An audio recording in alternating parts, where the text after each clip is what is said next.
But let's move into 20 through 11 for our starting centers. At 20, we have Nikola Vucevic of the Orlando Magic. At 19, we have Hassan Whiteside, currently of the Miami Heat. At 18, we have Pau Gasol of the San Antonio Spurs. At 17, we have Miles Turner of the Indiana Pacers. Indianapolis I wanted to add Pacers. an S to Turners because that's a very Chicago thing. The Jewels, the Albies, the Turners. Then at 16, we have Yusuf Nurkic of the Portland Trailblazers. At 15, we have Enes Kanter of the New York Knicks. At 14, we have Dwight Howard of the Washington Wizards now. At 13, we have DeAndre Ayton of the Phoenix Suns. Gonna have to explain that one. At 12, we have Steven Adams of the Oklahoma City Thunder. At 11, we have Andre Drummond of the Detroit Pistons. Dave, there's a couple things that we have to talk about here. Yeah. One of them's the Steven Adams debate and the discussion, and the other one is the DeAndre Ayton elephant in the room. Which one do you want to start off with? Let's start with the Rook. Let's start with the Rook. DeAndre Ayton. I ranked DeAndre Ayton at 12. Ricky ranked him at 12. And Dave ranked him at 14, coming out to his ranking at 13. I think it's the highest ranking that we've had for a rookie. Consensus. Luka was 15, I think. Yes. Other than that, I don't think any of them cracked the top 20. I think maybe one got a 20, but yeah. Did he? Was it Bagley? I'll have to double I think back. Bagley would probably be the only other one that would be close because Ricky put him at 12. But No, he didn't. overall, DeAndre Ayton is the highest ranked player at his position for a rookie. As he should be. And why is that? Because he's the number one overall pick. He was a monster. He was literally bored of the game in college because he was just dunking on kids like it was nothing, and he could shoot from the outside. He was one of the most dominant forces in college I've seen in a long time. It was honestly a little exciting because I watched Ben Simmons in college. Clearly was better than everyone, but that didn't mean his team was better than everyone. Watching DeAndre Ayton, when he turned it on, I was like, yeah, no, this shit's over. Well, the biggest thing, and I think people are just going to play recency bias, and the last time I saw them play a basketball game, they lost to 13 Buffalo. That's true. And that was because, again, there was no help on the outside. They focused in on Ayton, and they made him turn the ball over a ton, and he just wasn't able to be consistent and wasn't able to dominate that game. That's true. But the biggest thing with the Suns is you have a young star guard in Devin Booker who can put up 70 points a game and average 24.9 as like a 22-year-old. Which, again, I'm not trying to bash on Devin Booker. I know people were upset that he was 9 in our rankings. Do something else besides, put up jank stats on we'll do something else besides put up jank stats on a bad team. Yeah. You got a 31 usage. You better be putting up something stupid like 25, 5, and 5. But still, Devin Booker is a phenomenal player. Yeah. He still has talent. And you still have Trevor Ariza, and you added Ryan Anderson, and you have still have Josh TJ Jackson, Warren. and you have TJ Warren. So there is help around him that he didn't have in Arizona. Oh my God, yes. So what do you think that will do, at least offensively, for DeAndre Ayton? Hopefully it's going to clear out the paint quite a bit, because I know TJ Warren's not a 3-point specialist by any means, but he has a sick mid-range. He will get some time. But outside of that, everybody else on the team is comfortable shooting from the outside. And I mean very comfortable because guess what? The Suns don't play defense. They're like double the offense team. They're going to just stand out behind the arc and take shots. And they might not be quality shots because they don't have a point guard, but they're going to take shots. So I think that I expect DeAndre Ayton to honestly get a ton of usage. I think that him eating the low post and just killing kids inside while Devin Booker works the outside, I think it's a recipe for success. I wasn't able to ask this yesterday when Z talked about the Ryan Anderson, Eric Bledsoe move. Yeah. Or not Eric, Ryan Anderson, Marquise Chris move. Who was the point guard? Brandon Knight. Brandon Knight. I said Eric I Bledsoe. try to make the centerpiece But Marquise Chris. I wasn't able to ask about the Brandon Knight and Ryan Anderson move. Yeah.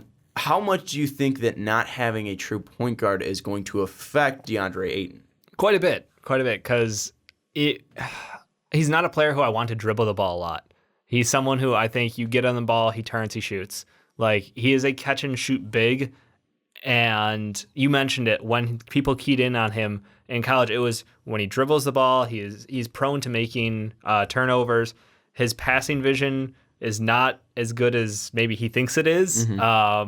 So I would prefer to have a point guard out there who can be a primary distributor, who can set him up for easier shots, better success, and work with him in the pick and roll. Because I know Dev Booker's probably going to end up doing it anyway. Like, not be point guard, but work with him as their primary 1-2 combo and the pick and roll, pick and pop. So do you think that's going to be something that hurts DeAndre Ayton, that he doesn't have a guy that's a true number one and is going to deal with Devin Booker, who is a fine passer, but is not a number is not a one guard passer? Yeah, I do think it's going to hurt him a little. I mean, to the point where it's not going to kill them. They're not a playoff team, fighting for contention. He's going to put up stupid numbers still. I think, if I want to be realistic about it, I think he could probably drop, 16 and 8 easy. Mm-hmm. Like that's where his bottom end is for me his rookie year. Like if he can't pull a jaw, then I don't know what I expect out of him as the number one pick. You're giving him 16? Yeah. Really? It's the Suns. They're going to put up like 120. Because they're fair. not. Think about how quick their offense. Look at their offensive possessions. Like, I'm not saying they're quite Denver Nuggets quick, because that team is on a whole nother level. They're ridiculous. Mm-hmm. But like the Suns, they have no point guard. Their shot quality is poor. They take shots quick in the shot clock. So like they're going to run. But there's a new coach. Do you think that Igor is going to change that? Because a lot of what was run in Utah was on ball movement and on passing and on quality shots. We saw that in Utah. Like it's true, but you don't have the same talent as Utah. That's true, but how much do you think it's going to transfer over? Do you think that those shots probably more than I'm making it out? Gonna be, but you don't have a point guard, and that's the big. Like I asked Z like 4 times last night, even off the podcast, and he was just like, "Dude, let it go." I was like, "How do you not have a point guard on this team?" And he's adamant that it's not Dev Booker. Because I asked again to clarify at the end. Yeah. He blew it off. No, not happening. Well, and that's the one thing that, But you don't have one. So many people have brought that up. Like, you brought up the number one, Devin Booker, being a point guard. There's a kid in my group chat who's the most annoying person to argue with because he's like Ricky in the fact that he thinks he's right and will not change his mind even if you present him evidence. And I love Ricky to death. And I think that Ricky, it's something noble that he sticks to his guns. And he's changed every now and then. But this kid's even worse than Ricky, where he's not going to change your mind even if you're like clearly wrong. Again, like it's like, oh, this is a blue dress, and he's like, no, that's purple. Or like he'll be like, oh, it's actually aqua. Like he'll give you the real color because he's a douchebag. Oh my god. But what was my point? Oh, and then there was the dude on Twitter. He knows who he is. Shout out to you, dude on Twitter. That's not Jake. Negro Damas. Yep. He keeps mentioning Dev Book as the one, and I go back to what Igor said, and Igor was saying that Devin Booker is not a 1; he's a 2. And I don't know what moves they're going to make, who they're going to go and try to get. I know they try to get Kemba. I know they try to get Dame. I think there's another name in there, too, that I can't think of. But I don't see a 1 that's currently on the team that's ready enough. I don't think Okabo's ready enough. I don't think Melton's ready enough. And I don't think there's a 1 out there on the market that's going to significantly help your team. Jeremy Lin's the other one. And maybe Jeremy Lin would be interesting, but again, you're not going to be able to rely on Jeremy Lin. They can't even get him right now. Like, he was just traded to the Hawks. Yeah, and the other thing, too, is like, how much are you going to be able to trust Jeremy Lin because he's consistently every injured? Single year. I mean, you just got rid of Brandon Knight because of his inability to stay healthy. Yep. You're just bringing in Jeremy Lin, who's exactly the same as Brandon Knight, not being able to be on the floor. Yeah. No, I mean, I think it's a major concern to keep up with, but I think Ayton's still going to get his. Like, he is that talented offensively that, not having a point guard is going to be, unfortunate, but him working with Devin Booker, I think they'll still get it done. I don't see the team winning many more games this year because of that lack of point guard. I think coaching is going to be a huge thing, though. I don't know. That's the thing. Like, I honestly, I forgot to factor in like Igor's effect on the team, but it's so hard to say that without actually seeing him do his own thing. Like, we want to give him the credit for Utah's success, yes, but it wasn't just him there. Yeah. So I think I don't want to be unfair and say he was the only guy why they were able to put in a system and run it so well. So I think for the Suns, it's more of I want to actually see them play out a little bit. How does this thing unroll? But regardless of that, they're still going to get their empty numbers. Like, you have to just admit that offensively he is gifted. He has a great shot. He has great inside moves. And he's just a freaking tall person, so he can just dunk it from like 12 feet out. And I think the person that we consistently kind of try to, compare him to, or at least, push him towards, is Dwight Howard. In some ways, just because, build-wise... I mean, his shoulders aren't anywhere near Dwight Howard's shoulders. But he's a physical freak. Like, you look at him and he's like, all right, this guy's a different, athlete, the way he's built. And you think that, yes, obviously Dwight Howard didn't have the shot DeAndre Ayton had, and DeAndre Ayton's not the defender that Dwight Howard was. But it's still, you look at their builds and the I thought we were physical talking freaks Ted that is they the are. comparison. Well, just because their proficiency at an offensive game. I'm trying to play into the fact that DeAndre Ayton's 13, Dwight Howard's 14. Oh. So, and they were both enough. number one picks. Okay, they were respect both that. on horrible teams. You could use Cat, but I mean, Cat's a better shooter. He's a better all-around player. I'm fine with Cat dribbling the ball. Ayton, I'm kind of iffy on. Where Howard, and I think Ayton has a better shot, and Ayton could stretch it out more than Howard could. And Howard's more back to the basket and can put his ass. He's more traditional, but at the same time, they're both black holes of offense. Yeah. The thing with Dwight Howard, though, is his rookie year, 82 games, 32 minutes, 52% from the field, and he had 12 points and 10 boards. And that was on a team that went 36 and 46. Yeah. And their leading scorer per game was Steve Francis with 21. And they had Grant Hill as well. So the players on this team, the 2004-2005 Magic, are better and more veteran savvy than the ones on the Suns. So do you think that that's going to push DeAndre Ayton over the line as well?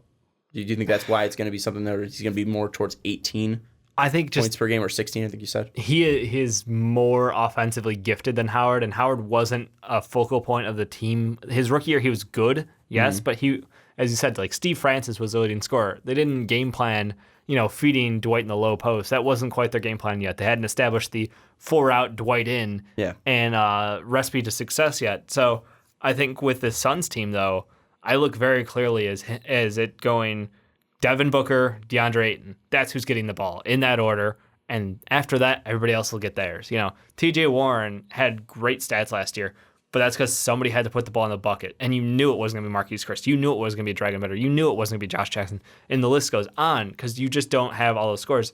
Now they've added in guys like Mikal Bridges and like Trevor Ariza who can score. And I still think that by far and away it's 1-2 and then everybody else. And the last point I'll get on Ayton is you hit the nail on the head when it comes to Ariza, Ryan Anderson, and guys like Mikal Bridges. I keep forgetting to mention Ryan Anderson. Those are guys that are, again, secondary pieces that complementary. When the thing doesn't work and the game plan doesn't work, you pass it out to them and they're going to do what they do. Yeah. Ryan Anderson's going to be able to be an effective shooter from the outside. Trevor Ariza is going to be able to be an effective shooter from the outside. Mikal Bridges, you think he's going to be an effective shooter from the outside.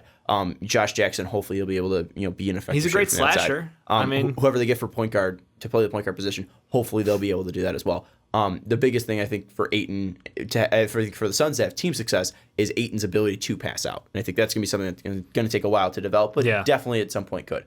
I don't know if Ayton wins Rookie of the Year, though, because I still think it's going to go to Luka. I would like it to go to Luka, but Ayton might have a gaudy stat line. He might have something. I said 15-7-7 for Luka. I want to believe that. So you're saying 16-8 for Ayton? I think that's his floor. What do you think he's going to end up? I don't know. Okay, maybe his floor should be like 15-6, but I think he could go anywhere. I think he could. There's no way a man of his stature is going to grab only six boards. You're right. Especially on that team. I know. Fine. You want to give him 8 boards? Because I want to give him the rolling out of bed. You want to do Cat? What was Ja's rookie season? Cat's rookie season was Jesus Christ. 18, 10, 2 assists. Fuck. And 1.7 blocks. 18, 10, and 1.7 blocks. 1.7. And then all right. You want Jaws? Yeah, give me Jaws. Jahlil Okafor, was he rookie of the year? Was he? He was rookie of the year. Was it? Yeah, no, he was an all rookie. Ja's first year was 17.5, 7 boards, 1.2 blocks per game, and 1.2 assists per game. Yeah, so his floor is Ja's rookie year. So 17.5 and 7. Yeah, that's his that's his floor to me. And I think he can get up to his peak is Karl Anthony Towns of 21 and 10 or 18 and 10. I think he'd probably get to 20. Jesus Christ. It's the Suns. It's true, it's the Suns, but it's just insane to say for a rookie. For a rookie, I know, but when you have someone who could be a focal point of a team, you have to give them the respect, That's true. All right, let's look at the other names out here. We have Vucevic, Whiteside, Gasol, Turner, Nurkic, Cantor, Howard, Adams, and Drummond. Do you want to bring up a part about Steven Adams, who ranked 12 in our rankings? I think Steven Adams is probably a guy who, his stat line will never show his true contributions to the team. He was one half of the Mustache Bros. His other one is down at 15, Enes Kanter. I think that he gets a lot of shit because he doesn't pull down a ridiculous amount of rebounds because they use him to box out so Russell Westbrook can start the fast break sooner, start their offensive possession sooner, and not have to deal with any, delays on that end of the ball. Ricky, I'm pointing that one at you because I feel like you're the one who just kills Russell Westbrook for, his stat lines that are ridiculous. I'm like, it's a system. They do it for a reason. Steven Adams has gotten better every year. He's still like, what is he, like 24, 20?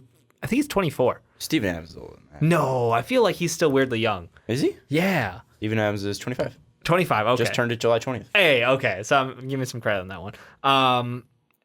He's a very good player. He will never be an offensive monster. He's just going to kind of do his job. But defensively, he's continued to improve, and that's why I have him as high as I do. I think that he's someone he's like a Swiss Army knife at the position because he's been asked to do different things in his very short career and been able to succeed at multiple levels. I think he is Rudy Gobert, but worse. In the fact that he makes your team better, and it's not seen unless he's taken away. And Gobert, and by, to a lesser extent, that's why I'm saying, because Gobert was Defensive Player of the Year. Right. Adams will never be in that discussion because he's playing with Russell Westbrook, Paul George, Carmelo Anthony last year, even Kevin Durant. That didn't help him, yeah. at a point. I think he's a guy, though, that you really don't know his worth unless he's off your team. Like, you took Cantor off, and that team still was great or still good because they had Steven Adams. And Cantor, there's a reason why Cantor's below Adams here, even though I think Cantor probably has a better stat line. He does because he excels at offense. Yeah. So, but Adams again, his worth is not seen on a stat line. It's seen when you watch the game, and it's seen when he's not on the floor. Yeah. And it's seen when again he's taken away from the Oklahoma City Thunder, and Russ isn't able to do what he wants to do. The funny thing is, I think that he could actually still get much better because I don't think Russ uses him offensively. Or I don't think the Thunder use him offensively in sets enough. I think that he has a ton of potential in pick and rolls, a la James Harden and Clint Capella, and even CP3 Clint. Like, what the Rockets were able to do last year was impressive with basically running the same 4 plays for those 3 guys over and over and just killing teams. Like, there's no reason Steven Adams and Russell Westbrook can't do the same thing. But I mean, that's more of a Thunder play calling issue, which we all know that they sort of need help at that area anyway, from a coaching standpoint. So I'm not going to get too deep, but I think that he could definitely be better utilized or even more utilized than he is already. That's why I'm like, he's still young. He's, just entering his prime really as a big man. So I think that they can keep working with him and keep involving him more. And really, there's a very good chance he could jump top 10. Well, and the crazy thing too is you look at the win share leaders from last year. He was 15. He was above DeMar DeRozan. He was above Ben Simmons. He was above fucking Steph Curry. He was above Jimmy Butler.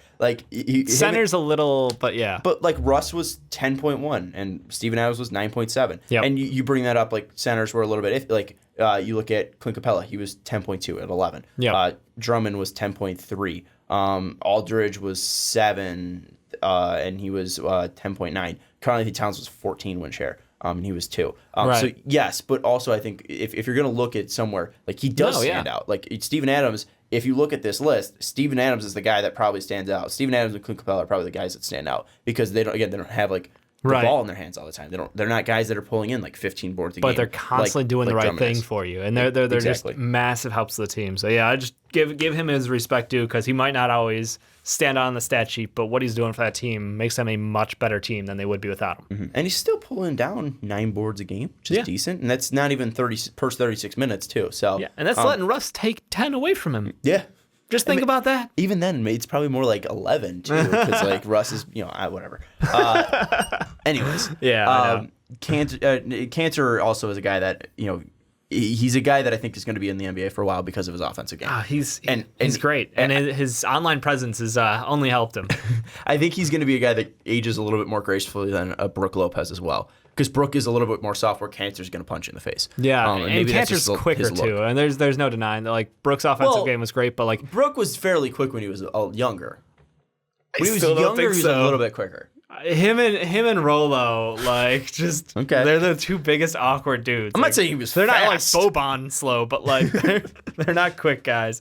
I love Enes Kanter. I think he's fantastic offensively. He surprised me. I didn't expect him to perform as well when he got moved to New York as he did. Yeah. And obviously now this year we saw the end of last year with KP out.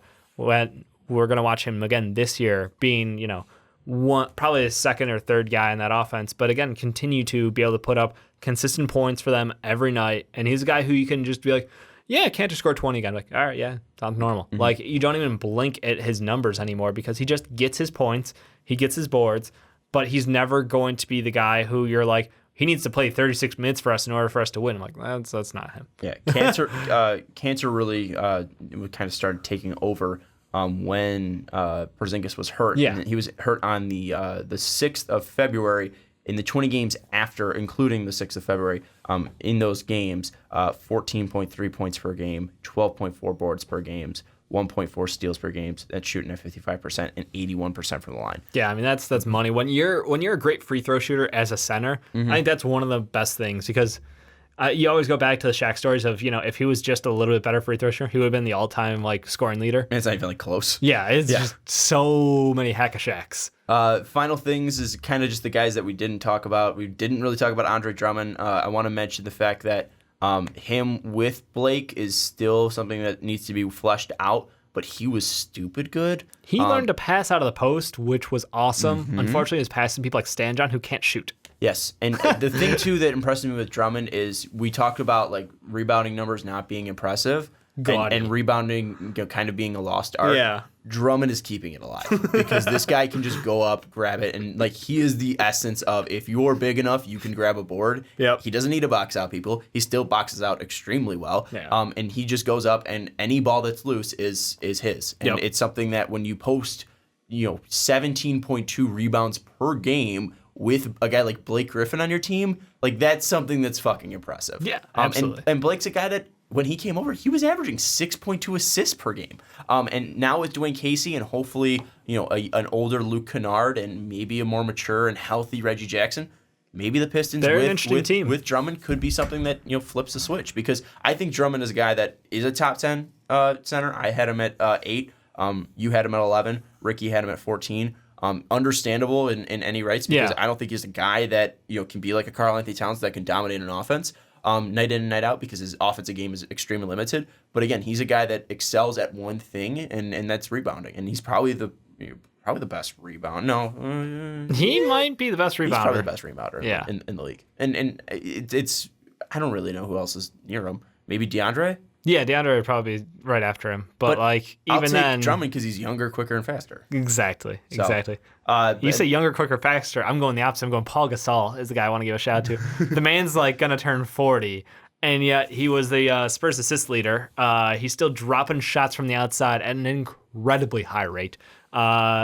He's weirdly one of the healthiest guys on that team. Like he was great on offense.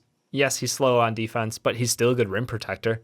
That was the most shocking thing for me last year watching Gasol was his defensive ability. He never got enough credit for what he could do defensively. Everybody's like, well, he's just tall, so he gets blocks, and that inflates his defensive, ability. No, he actually throughout his entire career has been a fairly good defender. And let's look at his brother too. I mean, his brother isn't a next level. Like he isn't a superb athlete. No, he was defensive player of the year because of his defensive IQ. Yeah, and Paul's the same way.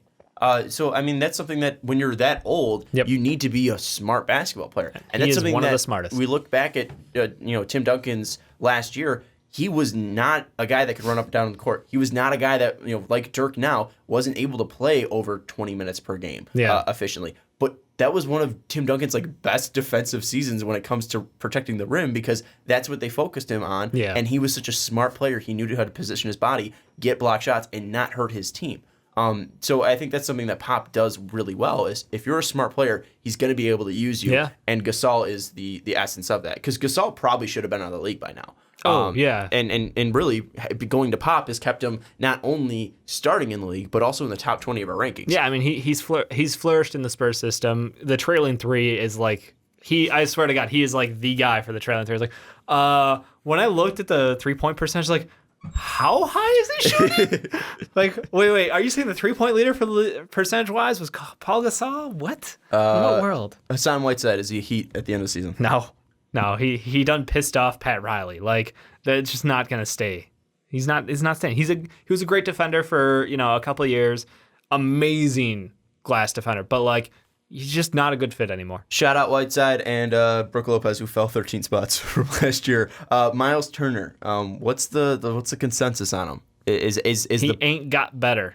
Is he a guy that can get better? I don't know. What are your thoughts on Miles Turner's potential? Is the star fading in Miles Turner? I don't think there was a star over there. I know a lot of people are really high on him, you included. Not throwing under bus, because I want you to make your argument for if there is still hope for him. But like, I don't think I see that fire in him to go out and dominate as a center. Because I think that as a center, you need some level of like ferocity to you, because you're still. I know I talked about the level of physicality going down, but that's still the most physical position in the league. And if you don't bring that every night, it's clear. And I think that last year watching Sabonis be able to step in as a stand-in center during his timeout, I love Sabonis more, just favoritism right there. But like, I don't think he's going to get much better. I think he's going to be the average starter at the center position. Whiteside is a guy that always played with a fire, and that's something that's really helped him. Well, when he plays, lost it this year, and he only could get it up for Joe. Prior to this year, I'll give you that. When he played with a fire, that's why he was ranked as high as he was. Absolutely. That's why he was ranked 13 hires before. He was 13 spots higher last year. He was a monster. Because he was a monster, and you need to play with that. Miles Turner hasn't really found that in him. But I think at worst he is going to be an average player, because he's a 5 that can shoot, and he can grab boards. Yeah, and he's not a great.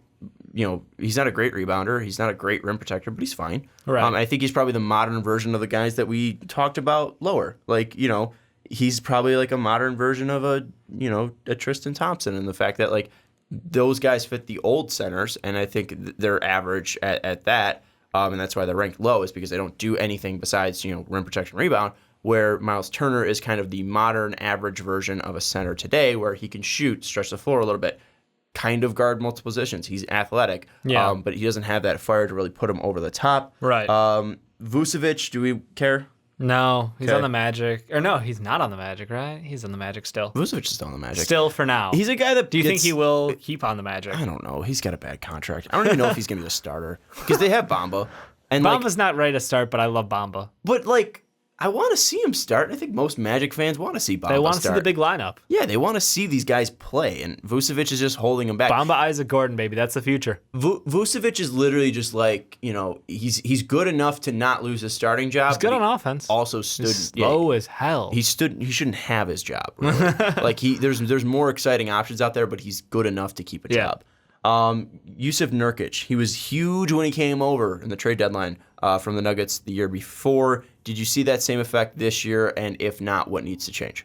I did. He's still a very good player. He's still pretty young. I think the problem with Portland was not him. I think it was more at the wing position, where they didn't have an answer. They watched both guards get locked down during the playoffs and just absolutely exposed. So he was still, I'm talking about the Pelicans, who have 2 amazing guards and then Anthony Davis, and it was still CJ and Nurkic doing some work out there. So credit to him. He's a good player. He can bump down low with anybody.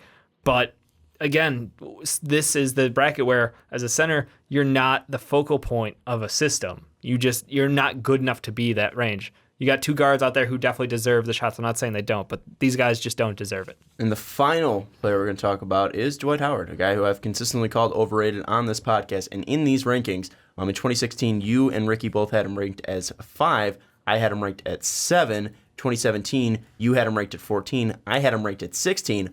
But here's the twist. Ed, in 2018, you have him ranked at 16. I have him ranked at 15. You are lower than I am on Dwight Howard. What has changed in your mind? He gets his. I can't take that away. Like, he is the most consistent player. I talked about a walking double-double, and that is just Dwight Howard. That's what he is. He will get his. His numbers are great. The problem is that as a teammate, there's complaints. As an offensive system, the ball stops with Dwight Howard. So there's concerns, but I think that I want to watch him and John Wall play off each other and see if he's going to have that bonus that Marcin Gortat got from playing with John Wall. If he can do something special there, then maybe he deserves to be as high as he, because we're talking about a 32, 33-year-old guy who's still getting it done night in, night out at his position. Here's the thing, is he is Carmelo Anthony if Carmelo Anthony still cared about conditioning, and if Carmelo Anthony was still gifted athletically. Carmelo is still a gifted scorer and a gifted basketball player. Yeah. Dwight Howard is a gifted person when it comes to his ability to stay in shape, his body size, and his motor as well. Dwight Howard doesn't quit. And I'll give him that. But he is stubborn as Melo. He's not going to run the pick and roll in Washington. And he has probably one of the guy who's going to be probably ranked lowest on our coaching rankings for me, Scott Brooks, who's not going to force him to because Scott Brooks plugs and plays. And I don't think it's going to work in Washington. But I put him there because, again, it's like I would rather have him over Hassan Whiteside because Dwight Howard kind of cares. But also I'm concerned on a guy who's been on 4 different teams in the past 4 years. One, right? 2, 3. This would be his 4th team in 4 years. Fourth team in 4 years. Like, that's concerning to me. And even then, when he was on Houston, he still didn't vibe with him. When he was in Los Angeles, he still didn't vibe with him. And he didn't vibe with the coach in Orlando. Like, there's something wrong with Dwight Howard, and I don't think he's going to change. And I think that's just because he's stubborn. And I think it's also something where he was so great, and he's probably just trying to relive those days where he could be a number one guy. But like we've talked about, ever since the injury, he's never been the same player. And also the center position has changed. But he's like he doesn't look much different out there. It's just the NBA has changed so much since that injury. But you hear in the hype though. He's out there taking shots from the outside in practice. He's building that outside shot up. He's hit a couple threes. They made the highlight reel. Yeah, but no, he's been actively talking about it this summer. He's working on his outside game to be able to take those shots and stretch the floor. Can Dwight Howard reinvent himself? He's got to run the pick and roll. Can he reinvent himself in his 13th season, 14th season? Well, he was drafted in 2004, so it's 14th 14, season. Yeah. If he does, if he has a personality change, and he's going to buy in and do that, and he's going to run the pick and roll, he's going to run the pick and pop, I'll raise him. I'll stop calling him overrated. Same with Melo. If Melo plays into the system that he's in, then Melo is a guy that's worth being on a team, being on an NBA team, and worth the ranking that we gave him last week or 2 weeks ago. But the thing is, I don't think 30th. I don't think these guys are going to do it. I don't think Dwight Howard's going to do that. I mean, he put up going to do it 16 and 12, 16 and a half and 12 and a half last year on a bad team. But that's the thing is, like, he put it up on a bad team, and I don't really care about that 16 and 12 because, again, you got moved. Like, guys who put up 16 and 12 don't get moved. Like, there's a reason why he's getting moved. Like, he's not well liked by his teammates. He's not a guy that is fitting the modern NBA. Yeah, like, Gortat's best year was 15 and a half and 10. So many just assists, assists 0.9. His last year was his last year in Washington, he put up 8.5, 7.5, and 1.8 assists. Okay. And what's Dwight Howard's highest? Dwight Howard's highest assist number? Yeah.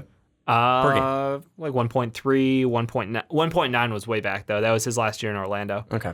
And that 1.3 last year. I mean, he doesn't pass out of the low post. We just say it. He doesn't pass much. I don't know if he doesn't pass out of the high post either. I don't know, whatever. The final thing is I was looking up NBA rookies of the year. And here's you said 20 points for DeAndre Ayton. That's his cap. That's his cap. So 20. Let's find Kevin Durant. Michael Carter Williams. Here, Elton Brand, 1999, 2000. Yeah. Elton Brand, 20.1 points per game, 10 boards, 1.9 assists per game, and 1.6 blocks with 0.08 steals. I think that's fine. I loved Elton Brand. So I'm totally good with that comp. Pat Ewing put up 29, 2 assists, 2.1 blocks. 29? Oh, sorry, 29. 20 points, 9. I was like, what the fuck did that man do? Okay, do you want to know the 1956 and 1960 rookie year? No, I don't. It's Wilt Chamberlain, 37.6 points per game, 27 boards, and 2.3 assists. Fuck off, Wilt. Whatever, Wilt. Anyways, it's going to end 11 through 20. They're not fake numbers. He's the greatest player probably of all time. Fake numbers. Anyways, that's going to do it for also Kareem, 28, 14, 4.1 assists. Real fair. And Oscar in his first year almost dropped a triple-double. He had 9.7 assists and 10.1 rebounds and 30.5 points per game. God, those are stupid numbers. David Robinson also dropped 24.3, 12 rebounds, 2 assists, 1.7 steals, and 3.9 blocks. We talk about athletic freaks. David Robinson was jacked. He was loaded. He was 24, though, when he came in. Yeah. Because of service time. Yep. Jesus, that's stupid good. He had 4.5 blocks? God damn it. No one could shoot back in the day, man. I mean, everybody was driving in the lane. hold on. I know we got to end this segment, but his first, from 89 to 96, he averaged 25.6 points per game, 11.8 boards, 3.1 assists, only turned the ball over 2.9 times as a center, 1.7 steals, and 3.6 blocks. Damn. And he also was like one of the only guys with a 5x5. Yeah. Anyways, Pretty unique. The Admiral's stupid. Let us know your thoughts on 11 through 20 down in the comments below. Dave's ready to kill me because this is going on way too long.